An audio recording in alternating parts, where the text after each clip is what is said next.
છેલ્લા ઘણા સમયથી હીરા ઉદ્યોગ મંદીનો સામનો કરી રહ્યું છે, ત્યારે કેટલાક હીરા ઉદ્યોગકારો આ મંદી માટે લેબગ્રોન ડાયમંડને જવાબદાર ઠેરવી રહ્યા છે। ત્યારે આ ઉદ્યોગકારોમાં જાણીતા ઉદ્યોગપતિ ગોવિંદ ધોળકિયાનું નામ પણ જોડાયું છે।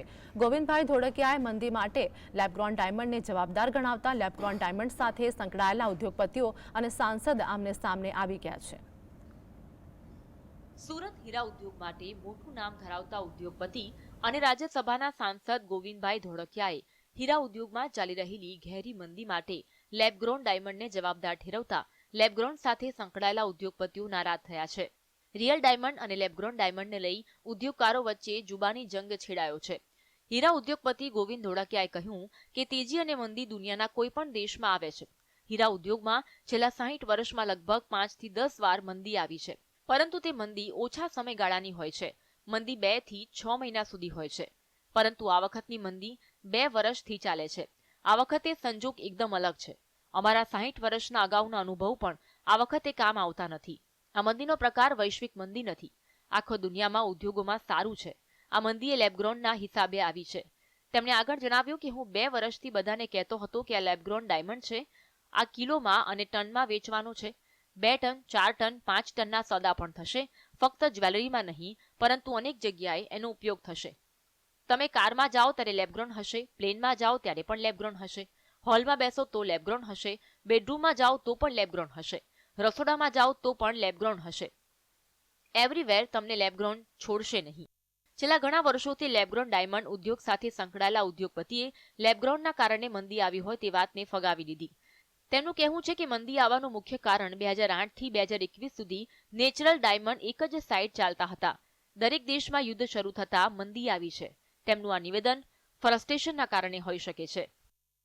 નેચરલ ડાયમંડ જેવો જ સેમ છે। આ નેચરલ ડાયમંડના સમજો કે સાંસદ ગોવિંદભાઈ, જે એમનો વર્ષોથી આ બિઝનેસ છે, હું પોતે એક લેબગ્રોન ડાયમંડ આપો અને એક તમે એને નેચરલ ડાયમંડ આપો, અગર એ બેમાંથી કોઈ પણ વ્યક્તિ, હું કે એ પણ અમે અલગ ન કરી શકીએ। ખાલી એક ભગવાનને ખબર છે કે આ અર્થમાં બન્યો છે અને આ લેબમાં બન્યો છે, બાકી મશીનરી પણ પ્રોપર સચોટ જવાબ આપી શકતી નથી। તો લેબગ્રોન ડાયમંડ જે છે એનું એક માર્કેટ જે છે એ આખું અલગ જ બની રહ્યું છે।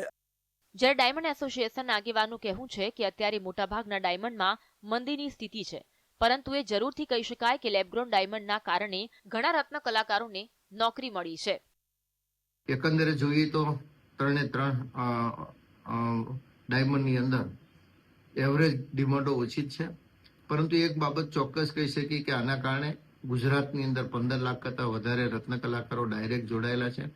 એમના ફેમિલીને રોજગારી આ પરિસ્થિતિની અંદર જો કોઈ પૂરી પાડી હોય તો એસટીએસપી ડાયમંડ અને લેબગ્રોન ડાયમંડે પાડી છે।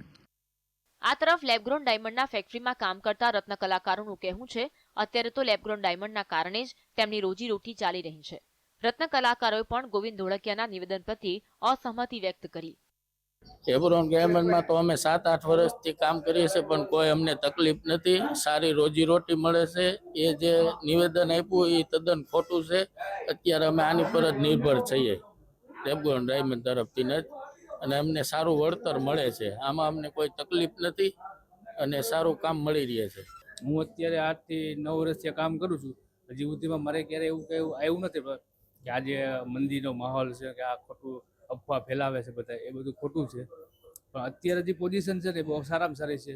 અમે આજ 9 વર્ષથી કામ કર્યું છું, મને કોઈ દી એવું નથી થયું કે આજે ખરાબ પોઝિશન આવી છે। અને જ્યારથી લેબગ્રોન ડાયમંડ સુરતમાં આવ્યું છે ત્યારથી લગભગ પીડીઆર સારામાં સારો આવ્યો છે। અત્યારે સુરત ટક્યું હોય તો લેબગ્રોનના હિસાબે ટકી રહ્યું છે, અને જે ગોવિંદ કાકાનું નિવેદન છે એ હાવ પાયા વિહોણું લાગે છે। હીરા ઉદ્યોગ છેલ્લા 60 વર્ષની સૌથી મોટી મંદીમાં સપડાયો છે।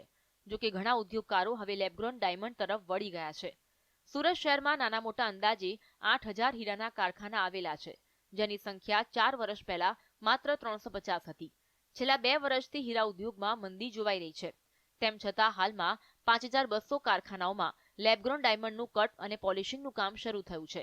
એટલે કે 8000 કારખાનાઓમાંથી 65% કારખાનામાં લેબગ્રોન ડાયમંડ ઘસવામાં આવી રહ્યા છે। બીજી તરફ રાષ્ટ્રીય અને આંતરરાષ્ટ્રીય માર્કેટમાં પણ લેબગ્રોન ડાયમંડની ડિમાન્ડમાં વધારો જોવા મળ્યો છે। સુરત શહેરમાં 450થી વધારે જ્વેલરી મેન્યુફેક્ચરિંગ કંપનીઓ કાર્યરત છે. લેબગ્રોન ડાયમંડની જ્વેલરીમાં વધારો થતા 450માંથી 40 જેટલી કંપનીઓ દ્વારા પણ લેબગ્રોન ડાયમંડની જ્વેલરી ઉત્પાદન કરવામાં આવી રહ્યું છે. ઘણા ઉદ્યોગકારોનું કહેવું છે કે લોકો લેબગ્રોન ડાયમંડ સ્વીકારતા થયા છે, જેથી તેમની ડિમાન્ડ પણ વધી રહી છે. જે યુનિટોમાં પહેલા નેચરલ ડાયમંડનું કામ થતું હતું, ત્યાં આજે લેબગ્રોનનું કામ થઈ રહ્યું છે. સાહિલ જગતાપ, GSTV, સુરત.